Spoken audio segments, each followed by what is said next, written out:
And welcome back to football, everybody. This is Dana Augusta, the host of the Historically Speaking Sports podcast right here on the Sports History Network. And also, for the first time ever, this episode is so big that it's going to be on YouTube. So if you're watching us on YouTube, hello, I'm Dana Augusta, little face with the familiar voice, along with my partner in crime, Charles Combs.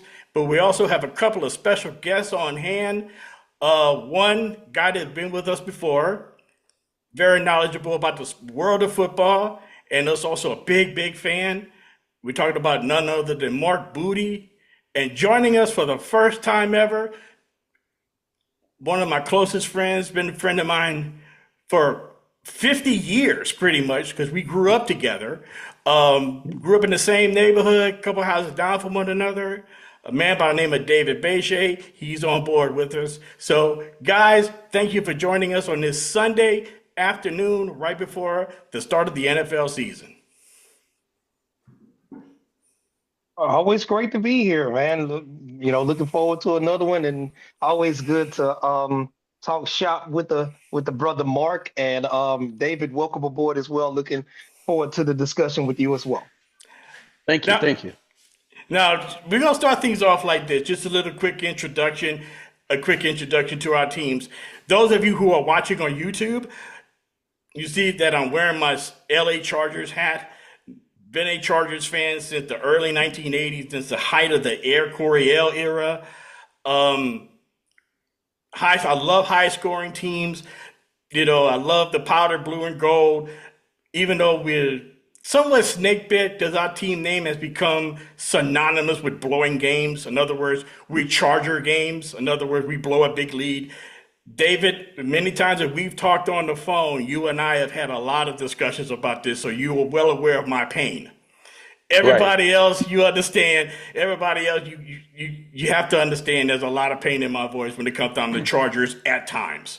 But let's start off with Dave, with Chuck. Chuck, you coming in here rolling with the Saints gear. Obviously, you're a Saints fan. Tell us about your fandom of the New Orleans Saints. Well, fandom of the New Orleans Saints, it started kind of late actually, because actually as a kid, I used to love the Washington Redskins. Like in the 80s, used to love Big John Riggins, Joe Washington, Joe Theismann, Yep. Art Monk, all of those guys. But then when we were in college at Southern around that time, like when we were upperclassmen, that's when I began to kind of, you start making your own money a little bit. I started going to a few Saints games, because it was like, even though they stink, they're an actual professional franchise, the only professional franchise the state of Louisiana had at the time. So I started going to some of the Saints games, and that was right there in conjunction with Jim Haslett's first season with Aaron Brooks, Joe Horn, and those guys, and kind of started developing a deep affinity. I like, well, I'm gonna start rooting for the home team. Now, the irony of the whole deal is I wound up moving to the city of my childhood team, which is crazy, but it started there and just started supporting them and kind of been a staunch rather supporter ever since. All right. Now, Mark, you're a fan of a certain team, and it's surprising that you and Charles are so close because your team is a direct rival, from what I remember, is a direct rival of the New Orleans Saints. Who would that be? Well, that's the Tampa Bay Buccaneers. And I remember as a kid, I did not want to root for the Saints, so I ended up picking a team, and I've been sticking with them ever since. All right. So, I mean, you're from Louisiana. What part of Louisiana you're Correct. from? Uh, you Patterson You're from Patterson, is a but town, yeah. mhm. Which is closer, kind of right between Lafayette and New Orleans. So Right. And so you're right there in the Saints' backyard, but you turned coach just like me and became a Buccaneer fan. And yeah. I will talk about the Buccaneers a little bit later within the show, so please stay tuned for that. Now, the newbie of the bunch, and I know this guy has been a fan of this team like forever. And he has a very interesting origin story of this, so I'm told. Would you like sharing that, David? who is like I said, lifelong friend of mine. We've been friends since we were little kids. David, you're a fan of a certain team, and I feel like I'm the oddball in this because I am I'm the only guy who's a fan of an AFC team. You're a fan of an NFC team. Which team is that? Well, Dana, I'm gonna say this. We're in the same boat when it comes to feeling pain through all the years and since the last time we've made any kind of noise, at least any kind of relevant noise. But I still stick with them. I still stick with them no matter what. And I am a fan of the blue and white, the Dallas Cowboys. You've told me you had sent me like a little bit of in preparation of the show. You sent me like a little thing about your origin story of the Dallas Cowboys and why you like them. Share that with us if you don't mind. Well, this is a story that I've never told anybody ever about when and how I got to started liking the Cowboys. You know, when I talk about them, it was just, oh, the Cowboys is my team. That's my team. Oh, yeah, yeah, yeah. But it started when way back, first I was liking the Saints, you know, just for obvious reasons, just being right there in Louisiana. Then I was searching for this team when I saw how bad they was back in that time. And I'm like, no, I need to find somebody else. So I'm looking at uniform colors to be, and then so I'm like, okay. And then it was the Chargers. I was liking the Chargers. You know how we talked about Chuck Muncie and Dan Fouts and those guys. Right. And you know how I remember, you know how me and you talked about the guy that kept getting hurt and getting back in the game and getting hurt. I was kind of liking them then. Yeah, Kellen Winslow. You're talking about Kellen Winslow, the famous Kellen Winslow game. That's right. Yeah. Hello? Yeah. It was the Kellen. You're talking about we must have cut off because I can't hear you anymore. Okay, you good. You're good. Keep on going. You're good.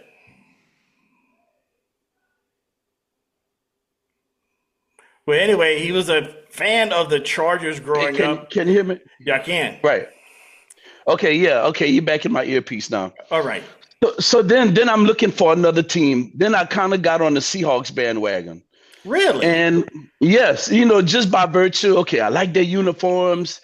I like that kind of bluish, silverish color when they had Steve Largent, Dave Craig. But I'm like, but there's something about them. And so the funny part is I went next door to Miss Gloria's house, Gloria Hill. Right, okay. And not knowing that how much of a big fan of the Cowboys she was. So I went to her house. I think my mama must have sent me over there for something. And the Cowboys was on. I forgot who they were playing, but they were playing somebody. And it's the one thing the Cowboys did that automatically turned me on, and that's that little deal they call the Landry shift. Yeah. You know, when they do the little 3-point stand, when they bounce up and bounce down, I love that. I love that. And then that was one of my draws to the Cowboys. And then the whole thing with Tony Dorsett and Leon Lett. And then I remember watching the play. I think it was like the Bills or somebody they were playing when Dorsett just went off. I'm like, oh yeah, I got to roll with these boys. And ever since, and this was even before the Emmitt Smith and Troy Aikman days, was when I got on board with the Cowboys and never looked back since. Well, David, you have never told me that story that you always you came close to being a Seahawk fan. And the Chargers fan. And the Chargers, that's right. You know, you and I could have been in the same boat. You know, and I remember the time that you were a Charger fan. It was like a cup of coffee you had with them when we were kids. You know, and quiet as kept, there's pictures of me when I was 7, 8 years old. At one time, I got for Christmas a Dallas Cowboys uniform. I will post it. Right. You remember that, Dave, right? Yes. And I will post it on social media to prove it that my sister dug it up of me for Christmas wearing a Dallas Cowboys kitty uniform. And I thought she had burned all the negatives, but obviously she didn't. And but yeah, that was me. You know, that once upon a time, guilty as charged, I was once a Cowboy fan. Now, moving on to the upcoming season, okay, I would like to play a game. And this is totally organic, and we don't have to spend a whole lot of time on this because there's something that I really want to get to that I think is a really cool deal. But I will say this, that I will go once around and have everybody make their claim on this. Okay. I like to play a game called Overrated, Underrated. Okay. And what I'll do is I will go around, I will start to give you an example. And I will say, for example, I'm going to give you guys to think about it. Okay. Overrated current NFL quarterback for me is Jared Goff of the Detroit Lions. I think he's overrated. He was overrated with the Rams, and I think he's still overrated now. What do you guys think? Well, For me, someone jump in. I'll Go ahead, defer. Dave. Go ahead, Chuck. Well, for me, yeah, it's some validity to that, but you got to think about it though. The man has made one Super Bowl, and he should have made two if he didn't have. I'm not. If he didn't have an imbecile for a coach, you remember because they had that 49er game year before last in the NFC Championship game, all Yeah. but one, and and I can see your claim where he's overrated, but he's done more than most, though, to be honest. Yeah, I think at a time when he was with the Rams and he basically backed into a Super Bowl thanks to a very controversial call against the Saints in the NFC Championship game, where he really didn't play all that well, but he basically got let off the hook, so to speak.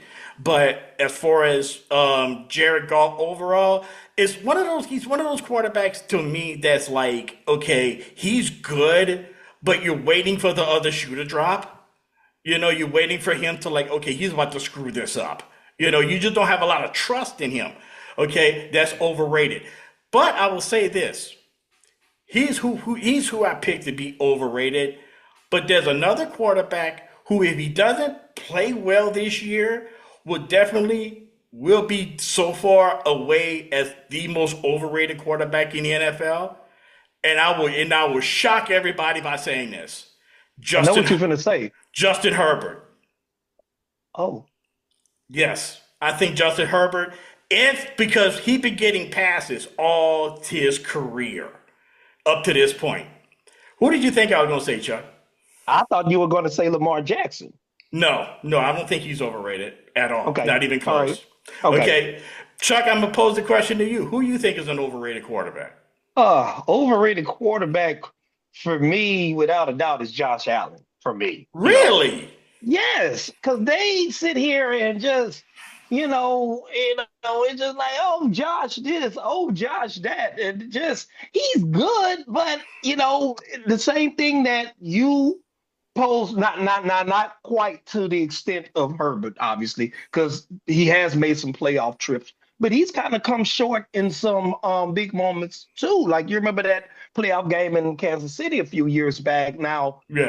it's not his fault that the dude didn't squib kick it. They were up with 13 seconds left. But then they still had a chance to win that game. And then he's kind of come short a few times as well and all of that. But it just seems like a lot of times that his short steps or misgivings are kind of sometimes brushed aside.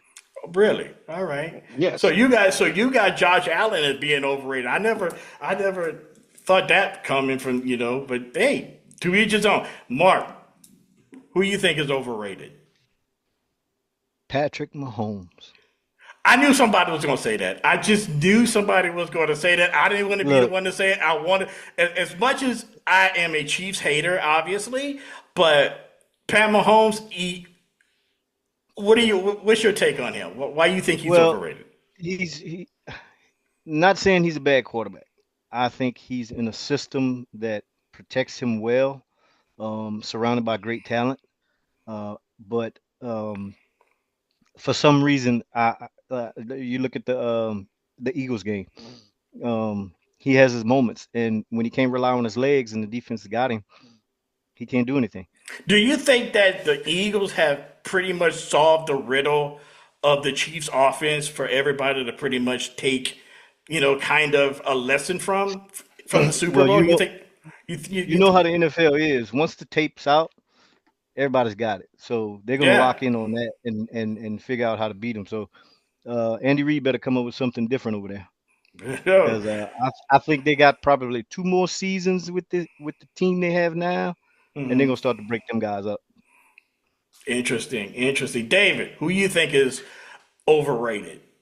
I would have to say CJ Stroud, Oh, in okay. my opinion, and I guess that's because living in Houston, all you hear is the Texans this, the Texans that, and it's always, oh, they're gonna have a good year, which they do. They've made some noise over the past few years, but again, they run into a stumbling block called the Chiefs. They run into a stumbling block called the Ravens.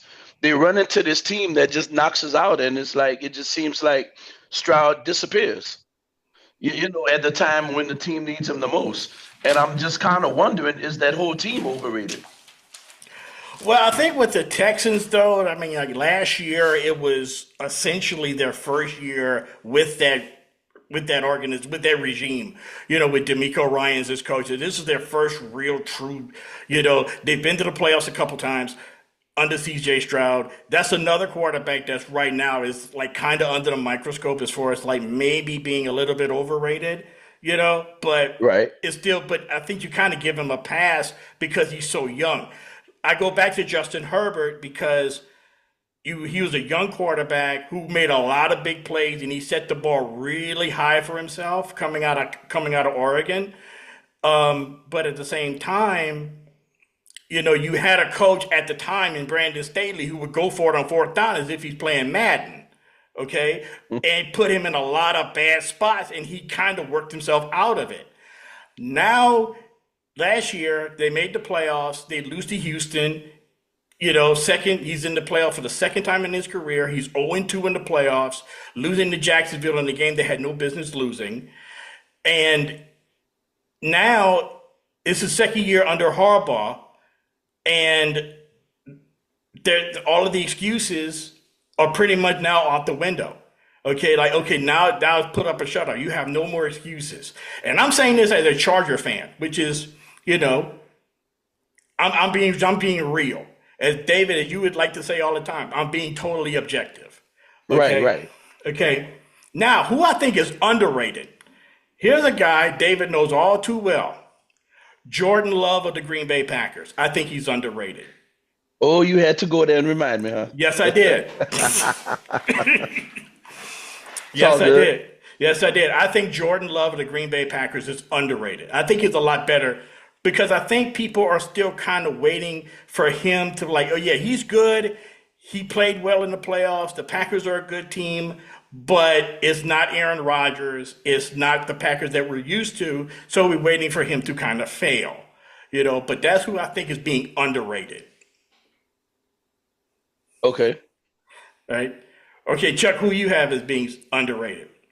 Oh boy, I can't believe I'm saying this, but I gotta tell the truth. I think my underrated quarterback is Baker Mayfield. You know, um, he's a guy that, he's quietly really solidified his NFL career when he started out from his number one position, number one draft pick, rather. He was with the Browns.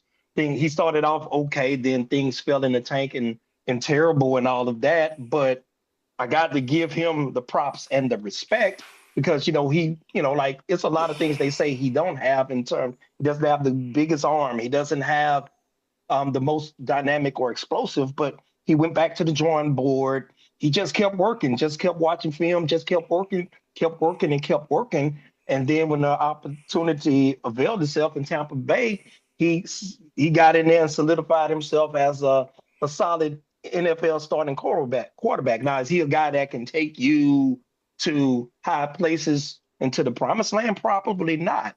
But he's definitely a very, very solid and dependable starting quarterback. So I say Baker Mayfield. All right. Okay, Mark, who you have as being underrated? I'm gonna have to say Bo Nix. I know a lot of people I think just don't like the guy. I don't know why. Uh, he's got a good coach out there to take care of him. A good system that he fits. I think people just kind of need to lay off and give the young man a chance. All I ever hear is bashing about Bo Nix, and I mean, he showed up for me. Well, you're not going to hear any bashing from Bo Nix coming from me, and with the Broncos in our division, he scares the crap out of me. He really does. That's the best quarterback Denver's had maybe since Elway, you know, and that is what I really believe that Denver got something cooking up there, and the Broncos are scaring the crap out of me, as far as us being, being we're trying to be division champs, but I think that the Broncos are going to be a big stumbling block for us. I really do. Dave, who you think is underrated? Kind of surprisingly, I would have to say Lamar Jackson as Really? being underrated. Yeah, because they have the chemistry and, in my opinion, what they need to get to the Super Bowl. But it's just they just seem to fall short at the wrong time. But that doesn't take away from Lamar's abilities and what he has going for him. I think just with I don't know what it's gonna take to get them there, but I would have to put him down as an underrated quarterback.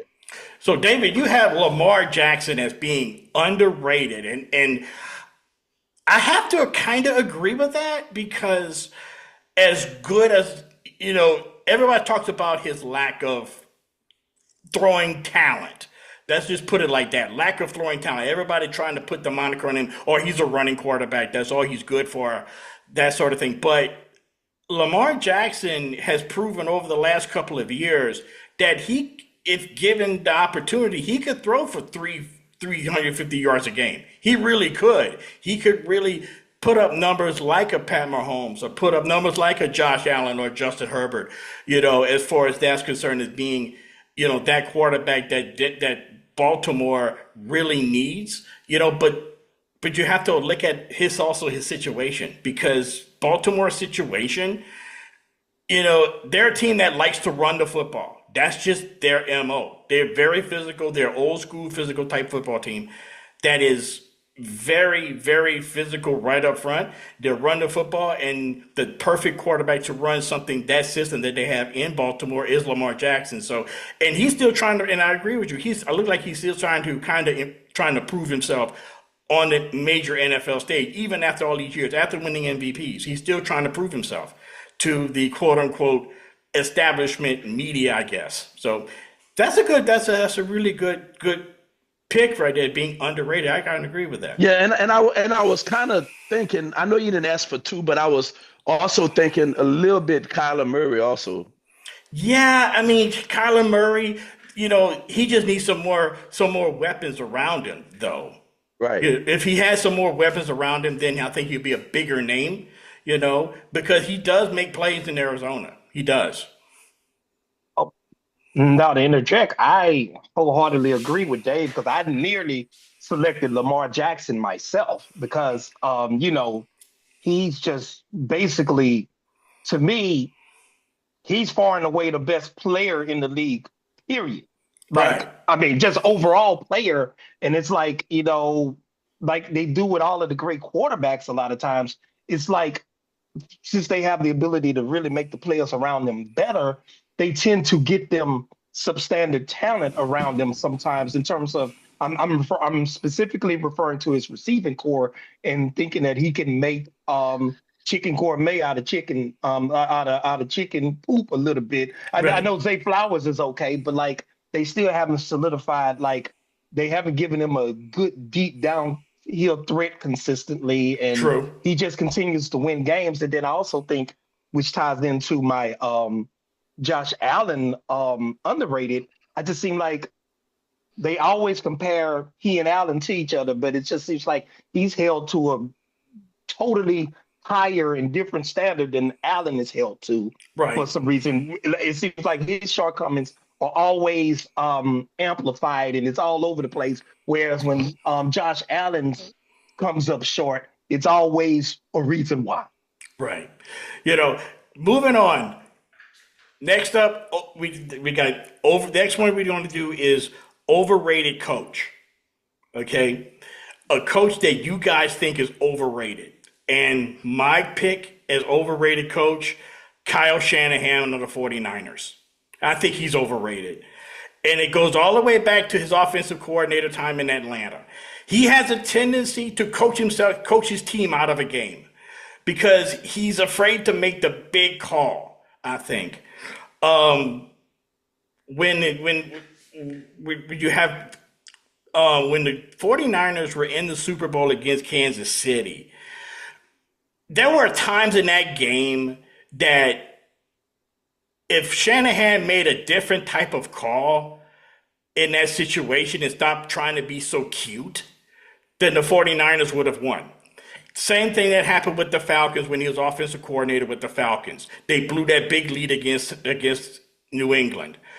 I've always wondered about him is that is he too much in his father's style as far as like his father, Mike Shanahan, was more of a run first type of coach. And I think he gets a little bit of that. And I think he goes into that a little bit too much. So I think Kyle Shanahan is overrated as a coach. What you guys think? I would say, I'm sorry, go ahead. No, you go ahead, Dave. You go ahead. Well, I was gonna say Mike Tomlin, in my opinion, as an overrated coach. That's a good one. Yeah. As great as he is, it's just another team that just couldn't seem to get over the hurdles that the expectations were set for them. Now, of course, you got Baltimore in that division, you got Cincinnati in that division, but it just seems like when it comes down to it, they just can't get over the hurdle. But everybody talks about, Mike Tomlin and what they're going to do, how he's going to turn the team around, and it's never happened yet. Now, I was going to pick Mike Tomlin, not to cut you off, but I was going to pick Mike Tomlin. But the one thing that just kind of prevented me from saying that is that he never had a losing season. Now, right. Pittsburgh has a certain level of expectations among its fans that, yeah, you have a winning season, but you don't go anywhere. And that's my point. Yeah, exactly. But at the same time, I just can't get past, somebody that wins year after year after year, winning season after winning season. Now, he is protected by coaching in Pittsburgh. They've only had 3 coaches since 1969. So, and that's not an exaggeration. It started with Chuck Noll, right? It started with Chuck Noll. So they've only had 3 coaches since the Lyndon Johnson, since Richard Nixon was president. So, they like stability there, but maybe it's getting to a point now where that stability is starting to bite them in the butt a little bit. I totally agree with both of those. Definitely about Tomlin. And then you mentioned like the Tomlin winning season. You got to figure that you kind of got to grade that on the curve just slightly because he does have 2 wins in the bank each season because he plays the Browns twice a season automatically. True. So, we grade it on the curve just slightly. And then back to Kyle Shanahan, it seems like he has like same problem Sean Payton has, as great as Breeze and Payton were, only 1 Super Bowl appearance because it just seems like I'm referring to Shanahan, he always has to prove that he's the smartest guy in the room. And sometimes the best solutions are the simplest solutions. Like you have a 28-3 lead, you grind the clock down a little bit and you win the game. You remember they were in field goal range. He went shotgun, and then they got sacked and knocked out of field goal range. And then Brady, I think they fumbled too, and that was the catalyst for the drive. Now on to my most overrated quarterback. Coach rather. John Harbaugh is my most overrated coach. Really? Okay. Yes, because he has a Super Bowl, but it just seems like most coaches, they have like a staple most of the time on one side of the ball or the other. It seems like these days people are leaning more towards offensive coaches and offensive gurus, so to speak. But he was a special teams coach, and when you think about him, you really don't know. Nothing really comes to mind in terms of staples or what it like. Bill Walsh, offense. Belichick defense, Parcells defense. You really don't know, and then it's always a deal where, despite his talent, they always lose a game or two that they have no business losing, and Right. it always bites them in the butt. Like for example, they had a couple terrible losses at home last year, and then ultimately a game when Mark Andrews dropped that 2-point conversion. That game, if you don't blow those other two games, perhaps that game is in Baltimore and you as opposed to Buffalo, and you win Yeah. that game going away, and those losses came back to bite them in the butt. Right. So you got John Harbaugh as overrated. Mark, who you got as overrated? The overrated coach. Well, Charles hit it. I was about to say John Harbaugh as well. I mean, Wow. Okay. no, man. What we got? Playoff loss, Buffalo, division loss, Hmm. 2024. 2023, loss, Kansas City. 2022, loss, Cincinnati. Hmm. 2020, loss, Buffalo. I mean, you got one of the best quarterbacks in the league that played for Hmm. you. What's going on over there? Yeah. I mean, What I feel is he's getting out coached. it's. Absolutely. I Yes. really believe you hit the nail right on the head. As far as like at times, and to Chuck's point, you have a tendency to see Baltimore lose games they have no business losing sometime during the regular season. It doesn't. It could be um, against. They could lose a game at home to the Browns, and you're like, okay, what the heck happened there? And it always comes back to like if they would have won this game or won this game over here, then maybe things would be different. And a lot of those times, whenever you see them lose, you have it. It's like, okay, he just got out coached in that situation. But we see it as fans. But a lot of times the media don't really see it. But there are certain situations, there are certain times where you say, okay, John Harbaugh does have that Super Bowl win, but that's starting to get a little bit like back, like kind of way, way, way back there now. So I agree with Mark. That's a good choice of John Harbaugh because a lot of people don't really talk about him in that vein. Nope. Hmm. No, and you got to think about it. Going back to what Mark laid out, like in that what was it? It's 2025 now. That 2023 AFC title game in particular against the Chiefs. Yeah. If you would have said before that game that the Chiefs would only score 17 points, everyone, including Chiefs fans, would have been good luck in the Super Bowl, Baltimore Ravens. He Yeah. didn't. They found a way to lose that game. And to your point about the Super Bowl, remember the Super Bowl he got? Remember that was the Beyonce blackout game. He had a huge lead at halftime And and nearly ran the blew it. opening and ran the opening second half kick Jacoby Jones back, and they had to hold on by a thread because he nearly blew that. Exactly. I got one name that I nearly put down as far as underrated, and I'm going to talk about this team and further talk about this a little bit. What do you guys think of Zach Taylor of the Bengals? Is he overrated? I was gonna say Zach uh after he picked John, but dude, you got the best QB receiver combination in the league. What's the Right. problem there?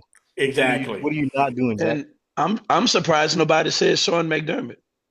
I was about to push Sean McDermott. That's a good one too. I was Yes. about to push Sean McDermott, and then I thought about it. Like you got Kyle Shanahan, who has, you know, I'm not going to say Brock Purdy's overrated yet. I'm still holding out like some faith for Brock Purdy, but it just seemed like the 49ers, I don't know what it is. They just seem like they always, you just when you're ready to say that, okay, they maybe they're returning back to their glory or whatever, and something happens, and then all of a sudden they fall off a cliff. And whether Brock Purdy gets hurt, which he has been getting hurt pretty regularly in the league in the last couple of years, you know, I, it's Kyle Shanahan to me is underrated, and that team should be so much better than what it is. Even with Brock Purdy at quarterback, they should be a lot better than what they are. Yes. And to Dave's point about McDermott, that's a very good one because you got to think even they showed up in the AFC title game after that Baltimore game, and it just basically like I'm not going to say they no showed, but he didn't quite have them ready to play at the level that they needed to play with to play at in order to advance to the Super Bowl. And then, as I mentioned earlier in the conversation, that 13 say how you blow a 7-point lead in 13 seconds, man. Yeah. It's just he's not a yeah, he's an overrated coach. Absolutely. Yes. Okay. Underrated coach. My choices for as an underrated coach will probably spark a debate. It will. I know it will. I know it's coming. I'm prepared for it. My underrated coach, Dan Campbell of the Detroit Lions. I think he's underrated. I see Chuck's expression. I see it. I think Dan Campbell's underrated. What he has done in Detroit is nothing short of a miracle. But at the same time, a lot of the people that watch football and make comments about football keep coming back to the quote, we're going to start biting knees and stuff in Detroit or whatever. I just think he done something in Detroit that a lot of people thought was virtually impossible. But the expectations of Detroit now, if they don't make it this year, then maybe you can start saying that maybe he's overrated. But what he has done in Detroit, and he doesn't really get a lot of credit for it. Detroit is probably the most balanced team in the NFL. They could beat you offensively, even though I did say Jared Goff is overrated, but he's a perfect quarterback for that system because you got two running backs behind him that could pretty much take the game over. And then you have the defense that is very, very good. And the only reason why they didn't fare well in the playoffs last year was because half of the defensive secondary and really half the defense itself was on IR. So Dan Campbell had pretty much this almost like a biblical turnaround in Detroit to make them not only relevant, but a Super Bowl contender. I disagree with that. I just disagree with that to the infinite degree. I Okay. really do. Because, we're talking about, you say what he's done is nothing short of a miracle. I totally agree with you on that point because it's nearly, let me backtrack. 2 years ago in that AFC title game, I'll never get my girlfriend is from Lansing, Michigan, so she has a vested interest in the Lions. We were in the Dave and Buster's watching the game, and you remember they jumped out to this big lead versus the Niners at halftime. They was up like 17 at halftime, and she was like, "Well, is the game over yet, or whatever?" In terms of from a competitive standpoint, Right. I was like, "No, it's not over yet." But if I were you, I would start telling all your friends to start looking at hotels and plane tickets in I think it was in Vegas that year. I think in Vegas, the Super Bowl. By the 8-minute mark of the third, the game was tied. And it's just like sometimes, as I mentioned before, even in the Shanahan case, sometimes the best solutions are the simplest solutions. I remember the Niners came down, drove the field. Obviously, they in their park is not Candlestick. I don't know what the name of it is now. Levi Stadium. They're not going to go away. They're going to make their run. They immediately take the second half kickoff drive, cut the lead to 10. The Lions drive back, and the drive stalls around the 20.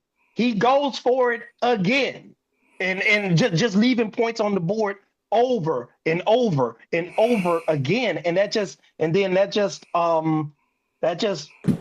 I was so mad. I was so mad. I have to tell you that story off air. But anyway, then you go to last year. The team responds by having home field throughout the playoffs. Guess what he does? They come off the bye. Which is only one of, because prior to that it was 2 byes, which is a huge advantage. They come off against the Commanders totally unprepared to play and just get blown out in their own building. That's a direct reflection of the coach. So you don't think that them losing a whole lot of defensive players had anything to do with that? But in terms of that game versus because that's what I'm talking about. Because they didn't have Aiden Hutchinson for half the year. Okay, because Aiden Hutchinson was their linebacker was hurt for a good like the last third of the year. He was out for I think he got hurt on Thanksgiving, if I'm not mistaken. But he was hurt for a good part of the season, which is their defensive anchor, and you had a lot of guys, you know, in the secondary that had no experience whatsoever. Now, is that a fault of the coach for not having this team prepared? Yeah, you could say that. But what he has done overall in Detroit, I think that a lot of coaches, a lot of people around the league have your sentiments exactly in that, yeah, he turned them around, but he goes for it too much on fourth down. He gambles too much, that sort of thing. But I think that what he has done overall, I think trumps all that. Well, I mean, I would give 10% credence to the injuries because talent level, okay, sometimes, okay, that's an important thing. But for your team to not, because you remember they came out of that game, They flat. they were They were never in flat. that They game. were flat. I'll give you that. And to They me, were that flat. has nothing to do with injuries. That they were never offense, defense, special teams. They were never in that game. And it's just like, how do you come off of the bye week not ready Right. or with a pulse? Right. So who is your underrated coach, Chuck? My underrated coach, unbelievably, is going to be Andy Reid. Unbelievably, Really? yes, because you got to think about it. Like all of the a lot of the stuff that I think Mark alluded to when he was talking about Mahomes being overrated. Over the years, they've had a big time depletion of talent. They lost Tyreek Hill. They lost a couple other key players here and there. They lost one of their best pass rushers, but they just keep getting back to the Super Bowl, and they've won 3 Super Bowls. Then you throw that in conjunction with what he did with the Eagles when they had all he had prior to TO. They made, what was it, 5 NFC Championship games with Todd Stinson and James Trash Yeah. at receiver, and all they had was Donovan McNabb and Brian Westbrook, and he managed. Now they should have made a few more Super Bowls, but what he did with the lack of skill position talent, sans McNabb or Brian Westbrook, that was a miracle that he was able to keep getting back to those NFC title games over and over again. And then he proved once he moved to an entirely different franchise and coach that he's in fact a great coach. And I think he's nearly rounding the Mount Rushmore of coaches, even though I know that's not underrated, but I'm just saying, considering he's at that stature with what he's had to work with at times in his career, Right. says a lot about his coaching capabilities. All right. Mark, who you have as a coach that's underrated? I'm gonna say Raheem Morris. All Um, right, right here in Atlanta. That's a very good one. yeah. Yes. He spent, of course, he was at the Bucks and then went to Washington, I think, and then Atlanta and bounced around in Atlanta, different positions, defensive backs coach, then went to Los Angeles and proved his worth. And he did some really exciting things out there All right. because what the Rams went to the Super Bowl that year. Now he's at Atlanta. He's doing good things. Them guys are pumped. They buying into him. And I should use your soundbite right there as basically as a commercial for Atlanta right now for the Falcons. Raheem Morris is a very, very underrated coach. I think what really kind of keeps him kind of like outside of the radar as far as like what coaches are concerned is the fact that he is coaching in Atlanta, you know. And I think that him coaching in Atlanta, with as a franchise, I don't think they've ever gotten over their loss to the Patriots in the Super Bowl. As a franchise, I think they're still kind of like dealing with that.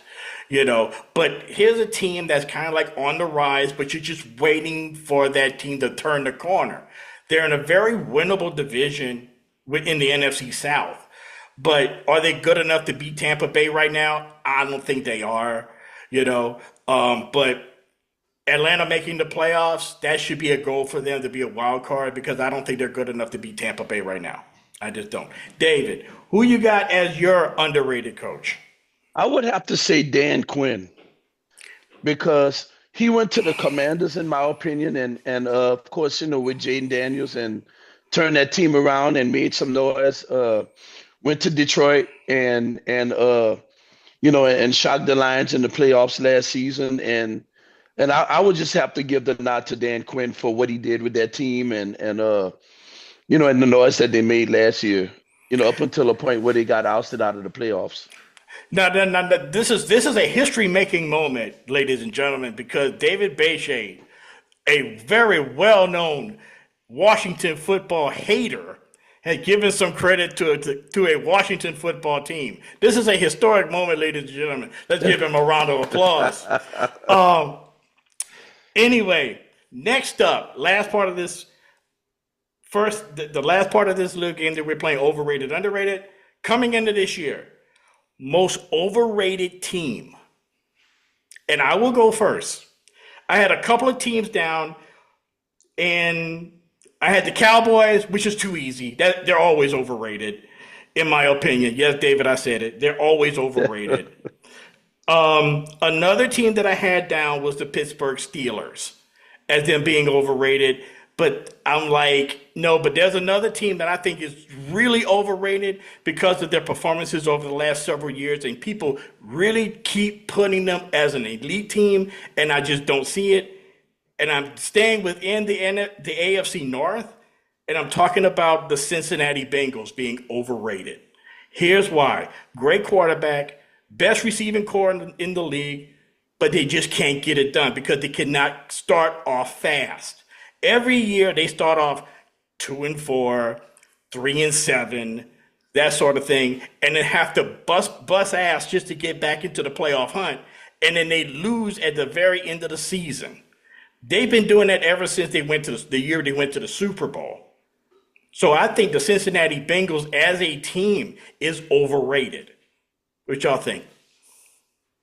I don't have a problem. I don't have a problem with that at all. And it's but question for you. Like a lot of because like we talked about dearth of talent, for a couple of teams. You mentioned like right now, for instance, Hendrickson, he's out with the contract dispute and all of that. Yeah. Do you think that perhaps they are hindered perhaps by the notorious cheapness of the Brown family? Because, for example, even now, a story just came out the other day. They want to put Boomer Esiason in the Ring of Honor, but he had to pay for his own hotel in order to make the trip to be inducted into the Ring of Honor. The Brown family is not necessarily the family is Mike Brown, the actual owner of the franchise. Mike Brown is the son of Hall of Fame coach and Cincinnati Bengals founder Paul Brown. And Mike Brown and the Cincinnati Bengals is notorious for being cheap.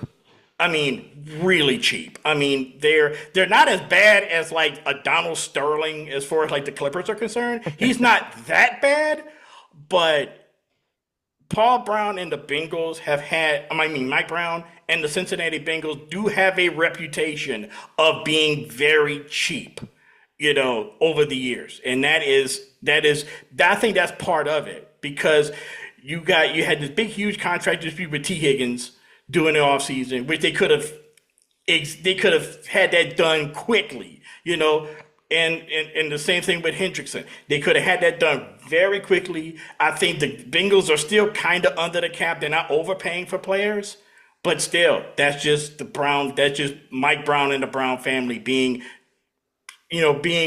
pretty much going for, kind of like staying true to their identity as being somewhat very, very, cheap. I didn't want to say cheap, but they're very reluctant to pay the money. You know what I'm saying? So Frugal.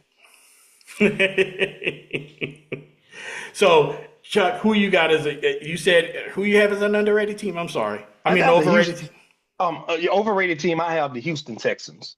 Okay. Because year after year, it's like they had D'Amico Ryans, who's a very good coach. They have C.J. Stroud, who's a very good quarterback, and you just think where they're going to make a run. You remember a couple years ago, I think they made the divisional round, and then it's like, well, especially being that they're in the AFC South, which is arguably the weakest division in football, is between they and the NFC South. It's like you would think that they would make that run to that other echelon of teams to possibly compete for the Super Bowl and come out of that AFC conference, but it just seems like they just can't quite get it together despite the talent that they have, and they have a good coach that I hold in high esteem in D'Amico Ryans, but it just seems like they just can't. The sum is not equal in the parts right now. Okay. So you have the Dallas Texans as a team that's overrated. Mark, who you have is overrated?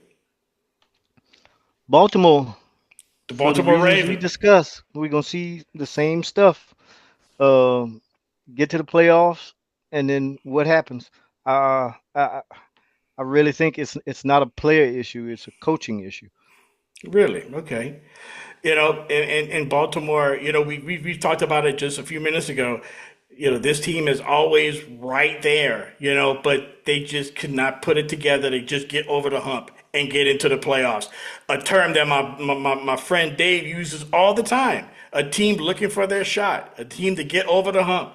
And Baltimore has been that team in the NFL for going on, what, 5, 6 years now, So, David, who is your who is your team coming into the 2025 NFL season that you think is overrated? Buffalo. For Buffalo Bills. for pretty much the same reasons that y'all saying about Baltimore. Because we see this year in and year out. Buffalo goes so far, Baltimore goes so far, and they run into the Chiefs or somebody and they're gone. You know, Wow. yeah, So that's that pretty much it. so you got the Buffalo Bills as overrated. Now, my underrated team, and I think this team is the most underrated team in the NFL, and I predict they're going to ruin somebody's season. And do not be surprised if you see them in the NFC Championship game. And I am talking about the Tampa Bay Buccaneers. Baker Mayfield and Michael Evans may be the best passing combination in the NFL right now that no one's talking about. I think the way that the NFC is set up, that even though, sometimes you play in the division that's weak, it could be a double-edged sword in that, yeah, you could run the table pretty much in the division, but when you get to the playoffs, that's where the rubber meets the road. But with Tampa Bay, they have proven that with Baker Mayfield at quarterback, who I think is severely underrated, I really do think that the Tampa Bay Buccaneers can get into the playoffs and do something and shock people. Could knock out like the Philadelphia Eagles or knock out somebody in the NFC or maybe even the Lions. They can go up to Detroit and beat them. I think Tampa Bay is a team that everybody should be kind of not afraid of, but really be aware of coming into this year.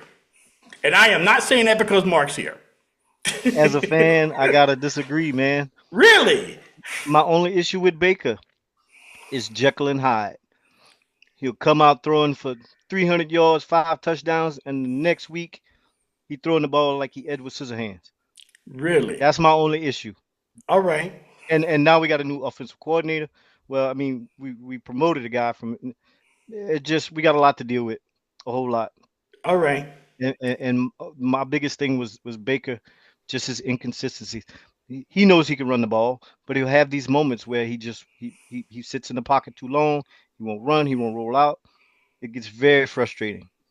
All right. Chuck, who you have as an underrated team? My underrated team, Dana, you stole my thunder. I concur. Tampa Bay Buccaneers. They my underrated team too because I know like with them they're a solid team, well coached, and unlike when we were talking about in the Lions segment where they completely no showed, they pretty much for the most part they come to play each week. They don't have these big lulls where they're up one week and really down another week. They solid on both sides of the ball. Now, do they have things particularly on offense that are going to blow you away? No, but they consistent. They don't. More importantly, they don't beat themselves because my old adage. I've always felt that in professional sports, and this is really true for the NFL, that more games are lost than won. And then to Mark's point earlier, even though he can be referring to Baker Mayfield, Dr. Jekyll, Mr. Hyde, he may have a 4 TD game one week, but you rarely see him have that game where he's thrown like 3 picks and a fumble or something, or one for a pick six. Even a poor game for him is like something like 2 touchdowns, perhaps 3 interceptions, 1 touchdown, 2 interceptions. And that's not good, but that still gives you a chance to win a ball game. No, Right. it's he still gives you a chance to win. Obviously you need to make some other plays in the other areas of the phases of the game, but he gives you a shot. Right. Okay. Mark, who is your underrated team this year? Atlanta Falcons. Now that I like what Coach Morris is doing over there. You got Penix Jr. there now. They really working on their defense. I really think that he's gonna put it together. now with somebody who lives here in Atlanta, I kind of agree with that. The only thing that I'm wondering about is, Michael Penix Jr. has played well in the preseason from what I saw. You have a really good running back in Bijan Robinson. They give him the ball more. But I think that might be a team to watch out for in the NFC. That in the NFC really to make some noise, and that's a really good pick. Dave, who you got as your underrated team? I'm thinking a team, like you say, Dana, a team that can ruin somebody's season would be the Minnesota Vikings. Now, Really? yes, because I know through the years, as much as me and you talk, you always say, yeah, Minnesota's looking good, but you can't trust them. They're going to fall apart in the playoffs. They're going to have an incredible season. But I can see them, making some adjustments to go further into the playoffs and really shock somebody. Even though they have like McCarthy is going to be their quarterback. He's in his second year, but he didn't play at all last year at their quarterback. Right, right. So that's the only thing that I'm kind of leery about. Now you do have Jordan Jefferson as receiver. You have a really good defense there, but it's just that you got McCarthy at quarterback as a rookie. Essentially, he's his second year, but he didn't play at all last year because he got hurt in the preseason. That's the only thing that I'm kind of leery about when it comes to the Minnesota Vikings. Okay. So, last thing about this year before we move on. If somebody gave you some true serum right now, who is your pick in the Super Bowl? Who do you think will be representing the AFC and NFC in the Super Bowl? Who do you think? Me personally, I was going to pick Baltimore, but I picked Baltimore the last 2 years. I'm not going down that road anymore. So I don't think Philly's going to repeat. So that's out. So I'm thinking this year, Buffalo will get their shot. I think it's going to be Buffalo and Detroit in the Super Bowl. I like That's that not, pick. But I I think it'll like be it too. Buffalo. I think it's Buffalo, Detroit in the Super Bowl this But year. we picked them last year too, though, didn't we? What happened? What did you say, Dave? I said I think we mentioned Buffalo and Detroit Yeah. last year as well. No. Last year I picked Philly and Baltimore. Last year. Okay. Last year I picked Philly and Baltimore. I got Philly right because I picked Philly to win. But so I got that right. So hopefully I go 2 in a row. And the one time that I picked the Saints to win the Super Bowl, they actually did. Like when they beat Indianapolis, I picked that year the Saints to win and they won it. So, I just wanted to throw that in there. Chuck, who you have as winning this year's Super Bowl, playing in the Super Bowl and win? Who you got? Well, I have Baltimore and Detroit this year. I think, Okay. and then I got Baltimore winning. I just think Jackson, he's just a generational talent, and we've just never really seen anything. We've seen different aspects in other quarterbacks, but someone that harnesses all of them, the ability to throw, the ability to run, and the ability to run his offense and his ball club. I just think, despite my perceived ineptitude of John Harbaugh, that Lamar Jackson will overcome that and get to the Super Bowl. And I also think it'll be Detroit as well in the NFC because I don't think Philly will repeat this year. I think probably Dallas will be better. Obviously, the Commanders and then the Falcons, Bucks, and all of that. And then I got so Detroit will make it, but I got Baltimore winning over Detroit. Okay. Mark, who you have? I'm the same with Buffalo and Detroit. Okay. The Buffalo's got to make a move because pretty soon they're gonna start splitting those guys up. Yeah, because Um, their window of championship window is starting to get, starting to get closed. yeah, And, it and, really and, is. and wouldn't it be something they win the Super Bowl their last year at Highmark Stadium, their very last year playing at what used to be called Rich Stadium, used to be called Orchard Park, used to be called Ralph Wilson Stadium. This is the last year of that stadium. They've been playing there since 1973. So what a way to end it over there in Buffalo at old school, at old Ralph Wilson Stadium, then winning the Super Bowl there. Dave, who you have as in the Super Bowl this year, and who you think is going to win that one? Well, I'm on the Baltimore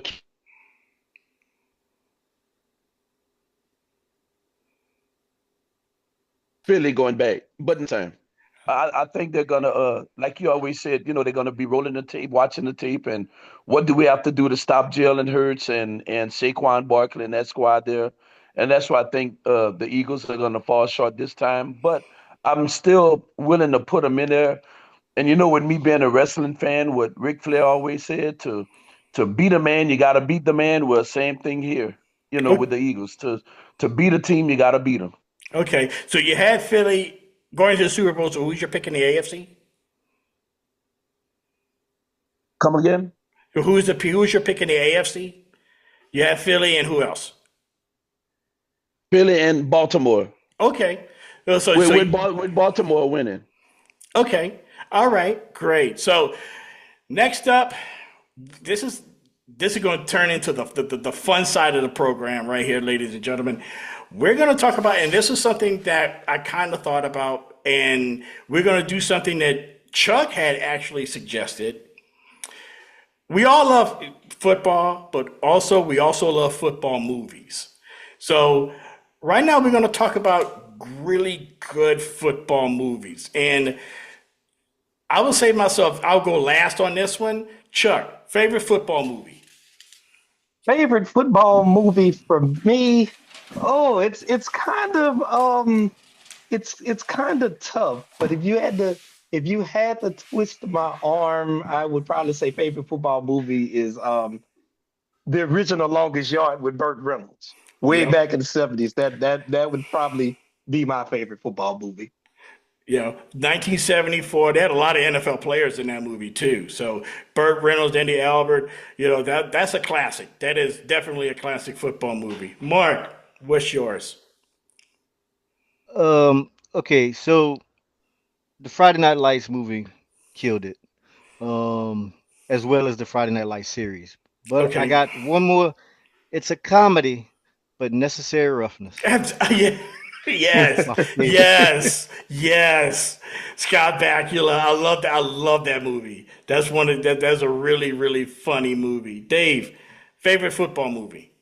Well, I'm not really into movies like talking about, but I can relate to a TV show where there was some football involved that I thought was funny and unique in a way was The Cosby Show. Way back in one of the earlier seasons when Rudy was playing football and they showed her running like 90 yards for a touchdown and they couldn't catch her because Yeah. I thought it was unique to have a girl playing in the boys football league, to begin with. So that'll be my pick, even though that's not a movie, Right. but it's a TV show. But that's about it on that one, as far as I'm Okay. concerned. My favorite football movie. I kind of.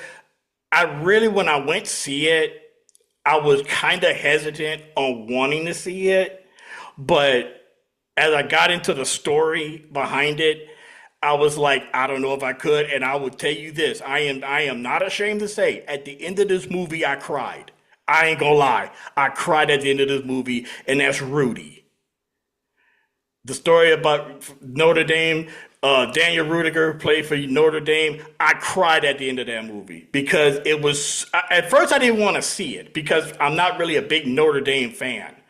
But that movie was so good and so emotional, and when he came running out the tunnel playing in his last game, he went through all of this stuff to, you know, all this stuff to even just to get on the field and what the teammates did to get him on the field and everything else. I thought that was really, really emotional.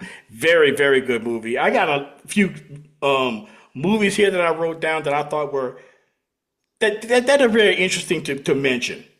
We Are Marshall, the story of Marshall University and the plane crash from 1971. That's a really good movie. Matthew McConaughey, very Yes. good movie. Yeah. The Express, the Ernie Ernie Davis Davis. story. Yeah. Mm-hmm. Mm-hmm. Did you know Chadwick Boseman's in that movie? He was trying to remember. He wasn't Ernie Davis then. I'm trying to remember He was what Floyd Little. capacity. He was Floyd Little. Okay, Denver Broncos, Floyd Little, right? He was the replacement. You remember toward the end of the movie, he was on a recruiting trip to New Haven, Connecticut, to talk about this new kid that was going to replace him, the new recruit coming to Syracuse. That new recruit was Floyd Little, played by Chadwick Boseman. Okay. That was one of Yes. his early roles. Okay. Another one of my favorite movies, The Replacements, with Keanu Reeves. You know, I've never seen that. Keanu. It's basically the story is it's sort of like the 1987 strike. Yeah, Redskins. Yeah, Yes. and Mhm. it's fictionalized, and Keanu Reeves played a quarterback for this replacement, like a bunch of replacement players. The real players are on strike, and he's like starting, and Keanu Reeves is starting quarterback for this replacement team, playing in replace of the replacement players. So in replace of the real players. So that's one. Here's a classic for me: Any Given Sunday. Yes. Any Given Sunday is a classic, with Al Pacino, Jamie Foxx, that's another good one.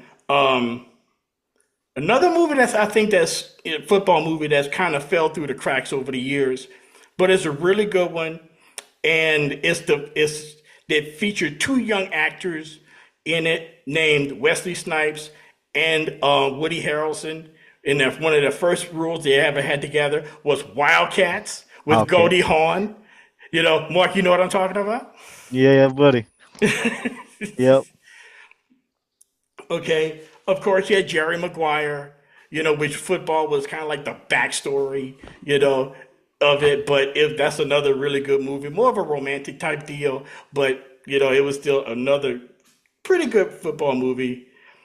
One of my all-time favorites that nobody talks about, and I saw this movie about a couple months back, and I'm like, why nobody talks about how good this movie was? All the Right Moves with Ah, Tom Cruise. yeah. A very young Tom Cruise, Craig T. Nelson played the coach, and it was like, a really, really good gritty movie, about, with Tom Cruise and everything, trying to go to college and everything else. And the coach is, doing everything not to let him go to college or whatever. So, it was another great movie. Any other movies that y'all like that I haven't mentioned? Gotta have the program, man. Gotta Yes, have the yeah. program. Yes. Gotta have that. Yeah, Omar Epps, one of his early roles. That was a movie he did after Juice, right? Yeah, Omar Epps? it's like around the same time. It's right around the same time, maybe slightly after. About like Omar Epps took homie. He took Yep. homie position, then took his woman too, man. So.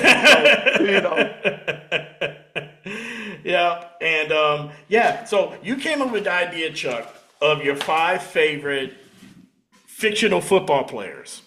Okay, since you're the one who came up with this idea, who do you have? Okay. The list goes as follows. At number 5, got Fred Twinkle Toes Flintstone. Hmm. You know, he he had to go back. He hadn't gotten his high school diploma, so he had to go back to school and he had to play football a little bit in order to get his diploma. Number four, I got Al Bundy from Yeah. Married with Children. I got Al Bundy. Number three was a tie because Mark mentioned earlier about the Friday Night Lights TV series. To me, it was way better than the movie, even though the movie was great. I loved it. It was a tie between Vince Howard, played by young Michael B. Jordan, Yeah. pre Creed, and Brian Smash Williams. Okay. So it's a tie between them. Then number two, I got Alvin Mack from the program. He was the linebacker Yeah. and, Yeah. and all of that. And then my number one spot, this is going to be crazy because I can't find the episode nowhere, but I remember watching it as a kid. Bullwinkle from the old Rocky and Bullwinkle cartoon, Okay. because the cartoon I watched, they were down like 200 to nothing with like a minute left. And Bullwinkle, Rocky threw the ball to Bullwinkle, and he just kept running from end zone to end zone, ding, ding, ding, ding, and he overcame a 200-point deficit in a minute. So he the baddest man, he the baddest fictional football player that ever lived. Okay. All right. So, Mark, did you have a list? Yeah. I started off with Paul Blake, Necessary Roughness. Okay. Actually, him and Andre Grimm would be my top Okay. one and number two. Um, of course, Smash Williams, because I'm a big fan.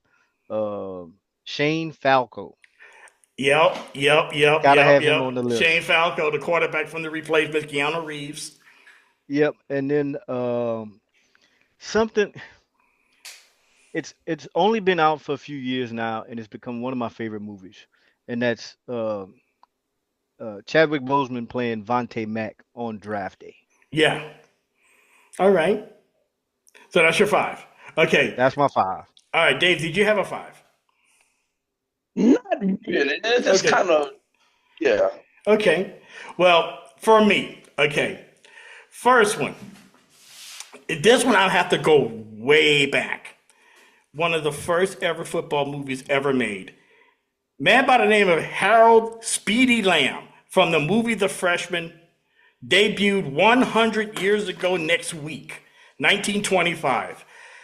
The football sequence in this movie is probably the funniest football sequence you will ever see in any movie.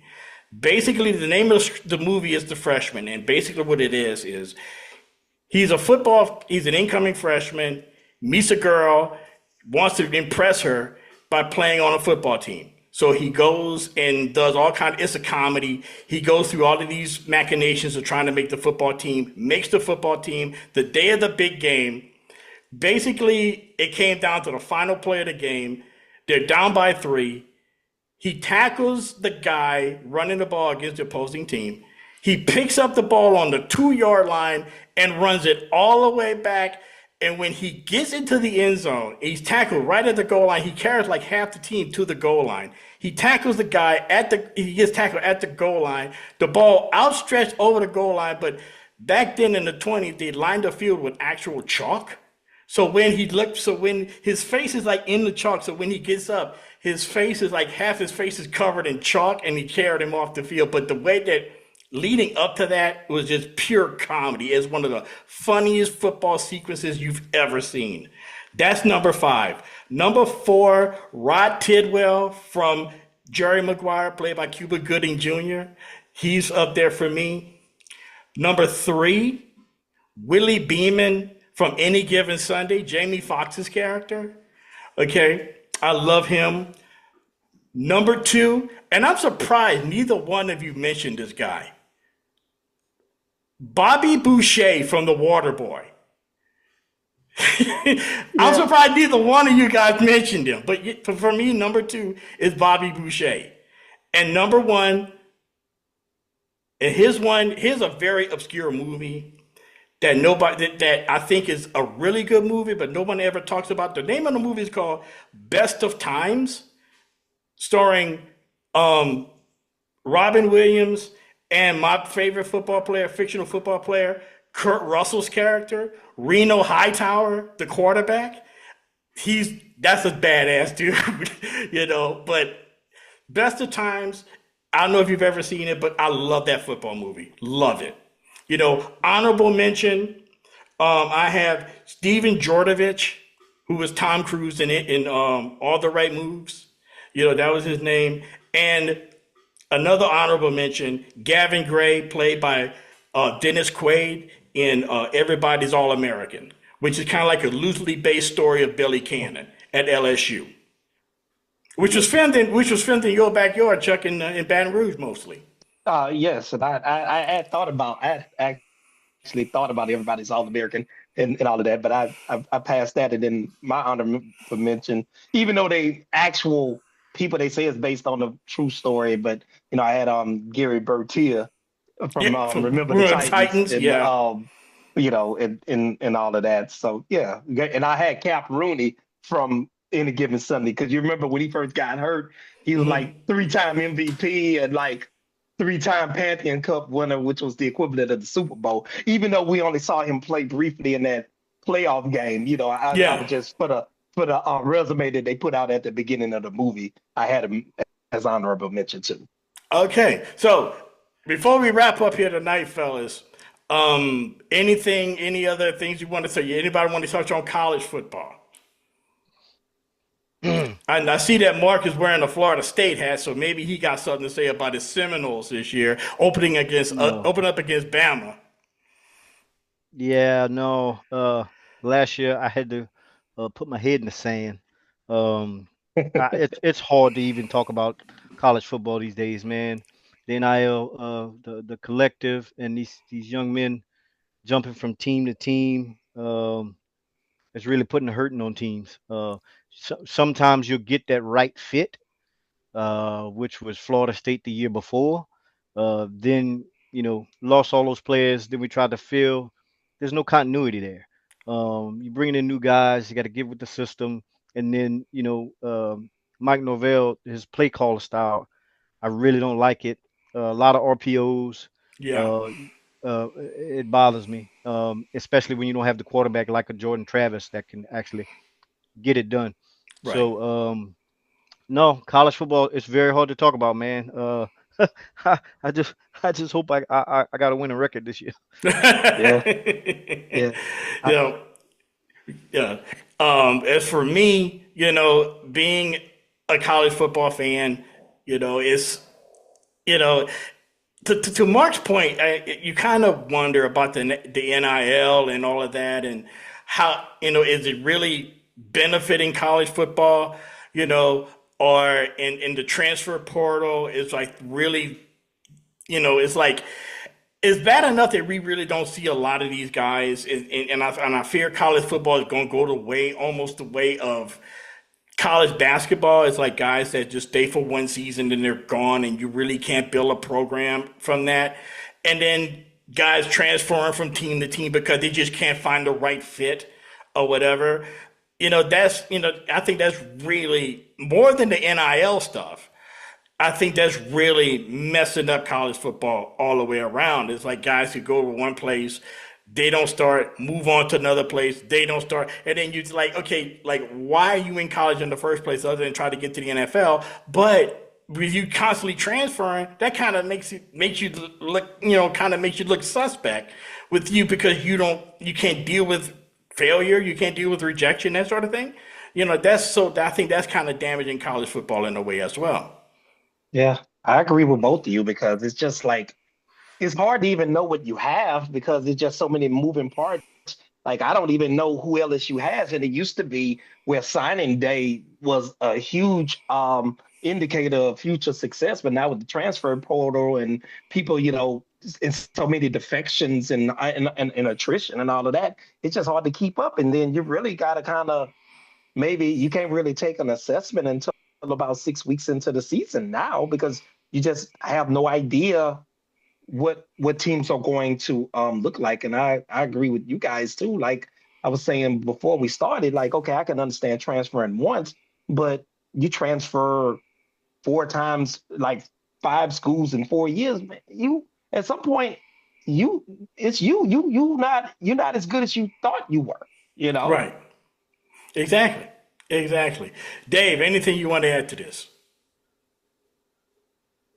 Well, college football, I mean, it's just so early on in the season right now. I didn't even realize that, how close we are to getting started. Well, we actually got But started I yesterday with like some to games follow yesterday. LSU. Yeah. Actually, there were some games Yeah, I yesterday. understand. Yeah. Yeah, didn't Southern play Yeah. Southern played, somebody in Atlanta? yeah, Yeah, NC Central got stomped. and got stumped. Yep. They can't stop nobody. I watched that game for like 30. Oh wow. I watched the game last night and they just could not stop anybody on the ground. They could put up points, but, they can't stop anybody. The defense is porous. Right. Man, we still got that dude. We It's still just got so that it's dude just from so Prairie many View. teams out there. Was that Chuck? I say, oh, I didn't mean to cut you off, Dave. I'm sorry. I was just No, it's all right. It's all inquiring, do right. we still have that coach? You remember we got Prairie View's coach. Do we still have him I or believe they so, got yeah. Yeah. okay. All right, okay. But the team that they played team they played last night, NC Central, North Carolina Central, they won the Black College National Championship either last year or the year before. So that was Okay. a really good team that they were playing against last night. So, no shame there, but still, can you stop somebody? You know? Yeah, But yeah. But Dave, I'm sorry for cutting you off. What you had? No, it's not a big deal. I was just saying, it's just so many teams out there with so many conferences. You just don't know who's gonna bring what to the table, probably until they get into conference play. You yeah. know, Yeah, I yeah. agree. Because at the beginning, the top teams are just pretty much playing scrubs. Yeah, yeah, Facts. because I don't know. I forgot. I saw one matchup next week or something like that, and We got big matchups this week. you know, and Texas, Ohio, yeah, Texas, um, Ohio State, LSU's Miami. Miami's LSU's playing Clemson. yeah, Miami's playing Notre Dame. yeah. Yeah, so We there's got a also a lot of big them. man, but then Yeah. then you get like toward the middle of September, you got like Alabama playing Our Lady Blessed of the Shroud Orphanage, you know, it seems like that, but college football, as far as like, let me ask you guys this, and we'll go after this. What do you guys think of this new playoff system? I don't like it too much because it's like yeah, and it's not because of it's the 12 teams itself, but it just seems like it's never enough because now people are clamoring for 24 teams now. And you know, and I know with a 24 team tournament, that's a lot of filler and not a lot of stake. And that's it's borderline that with the 12 team playoff. Now, what I do like about it is the fact that you get very unique matchups that don't usually happen and very unique matchups that don't normally happen in unique venues. Like, for example, Tennessee had to go up to Ohio State in November or December in the cold and play where and play each other. I kind of like that a little bit, but I'll give them 12 teams, but even 12 teams are a bit much because usually it generally comes down to 2 to 4 teams ultimately Yeah, who are the true contenders and everything else is pretty much just filler. right. I kind of agree with that. As with that's concerned, I think last year we had a matchup, even though it ended up being a blowout. But you had Indiana playing Notre Dame, which Indiana hadn't played Notre Dame, I think since the '60s. They're in the same state, but they never play each other. Yeah, and Indiana got destroyed, but that's something that you just don't see. To Chuck's point, but you have a lot of matchups that's a possibility of happening that you will never see. 12 teams, I think, is a bit much. As an overall, I'm not a fan of it, but because I'm more of an old school, like, okay, give me the bowl games, but at the same time, pick like 4 teams and just have them have the 4, and then that's it. You know what I'm I saying? agree. Yes. Well, But having we could go back to the BCS. we could go back even further, have teams being voted national champ that we had back in the day. Yeah. You know? But but have you guys noticed that the teams don't seem to be as strong anymore? It's like I'm sure NIL plays a role too, but like now a lot of these teams they seemingly have a pretty good margin for error. Like you could lose 2 to 3 games as long as you're playing good ball at the right time and you fall within that top 12. You still get to go to the playoffs, even though where it used to be before, one loss at the wrong time, that was the season pretty much. So, you pretty much, everything was on the line each week. So I think now with the present system, it's kind of diminished the regular season quite a bit. Yeah. It has. You don't want it to get like the way college basketball is, where the regular season is essentially doesn't really matter. Just get to the tournament, you know. Yes. And I think if they keep going this route, that's where we're going to end up. You know, I think that the whole conference thing, the way they've done the conferences now, like USC and UCLA are part of the Big Ten now, and having these super conferences and stuff like that. The one thing that I wonder about is like, what is the ultimate goal here as far as like having these big conferences? Like you have like Oklahoma and Texas in the SEC, and then you have Stanford and Cal in the ACC, which makes no sense. Um, what's the end game here? What are we trying to accomplish here with all of this? I know the grand scheme of thing is money. That's obvious. But as far as like what is the actual goal of what they're trying to do, I'm still in the air. I'm still kind of foggy about that. You Yes. and me both. Mhm. Yes, it's tough because you just don't know. And then, like to your point, money, like Texas is pretty much a conference in of itself. Yeah, University of Texas, they had their own network. right. So for them to kind of forego that and still join the SEC, how much money is involved with that move?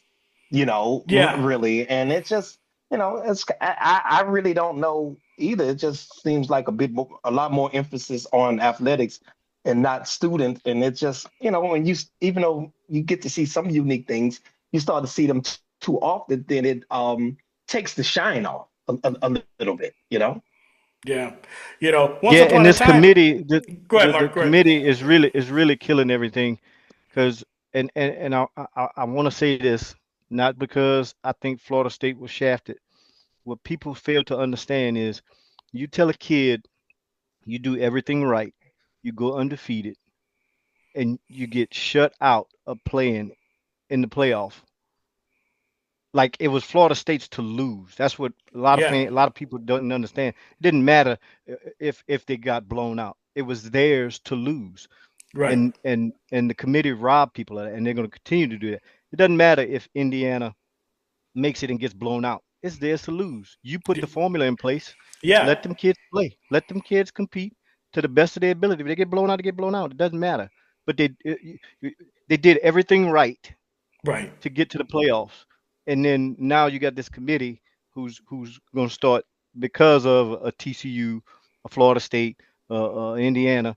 They're going to start keeping these guys out of it simply because of viewers. Man, I Right. watch any game. That's Right. what, like college football fans. I will watch. Like it doesn't matter. Florida State doesn't have to be playing for me to watch college football. Right.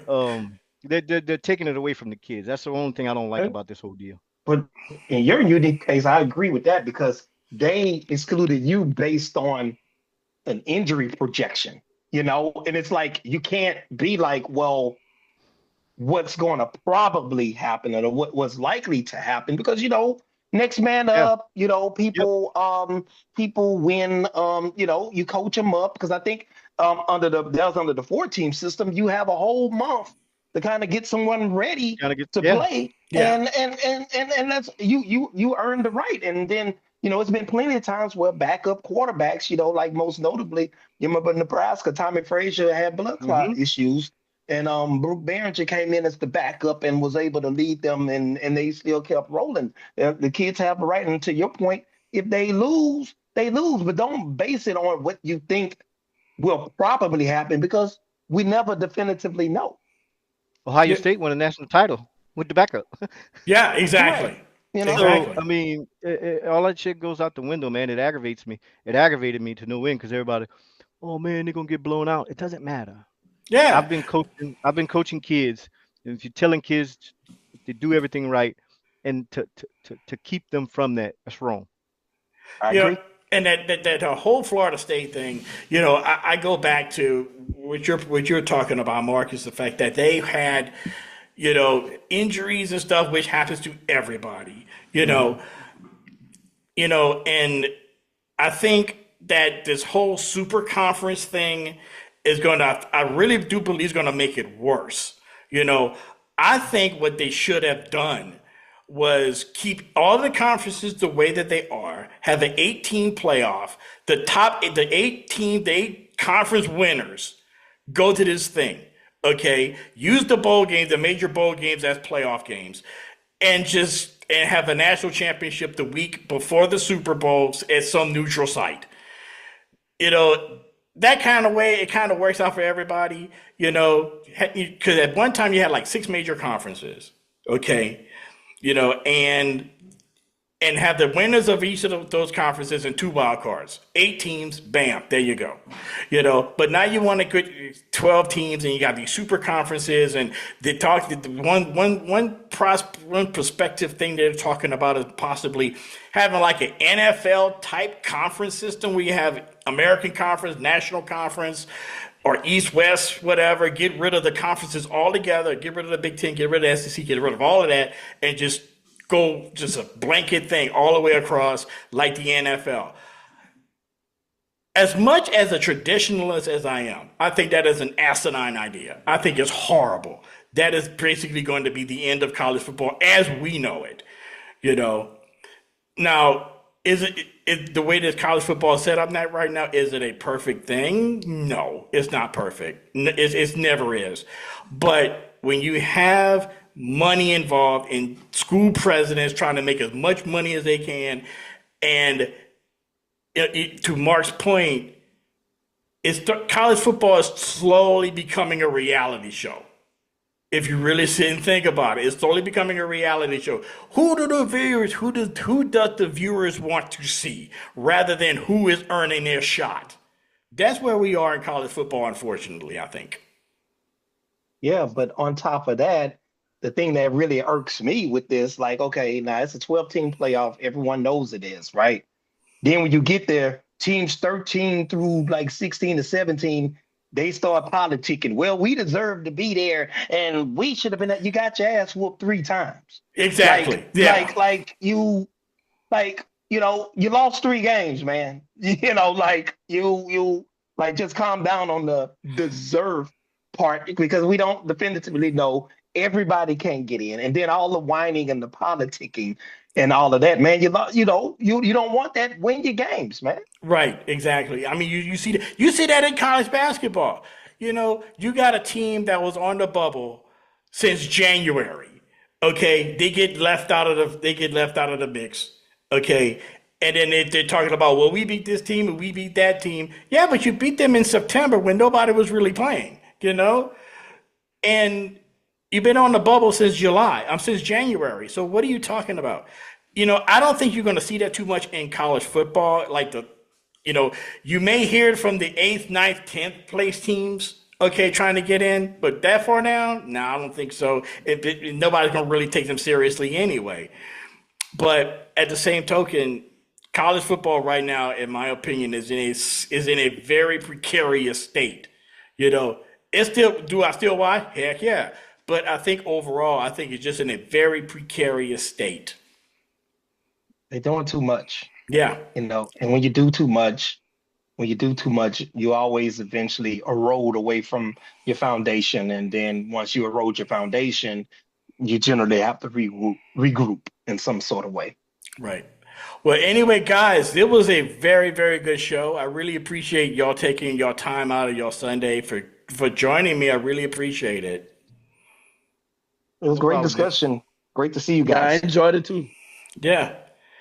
Well, that will do it for this edition of the Historically Speaking Sports Podcast, which is a proud member of the Sports History Network. And to contact the show, please contact us at historically.speaking.sports@gmail.com. And also, you could shoot us a line whenever. And also, if you like the show on Spotify or iTunes or wherever you listen to podcasts, please like and subscribe. It really helps us out here on the show.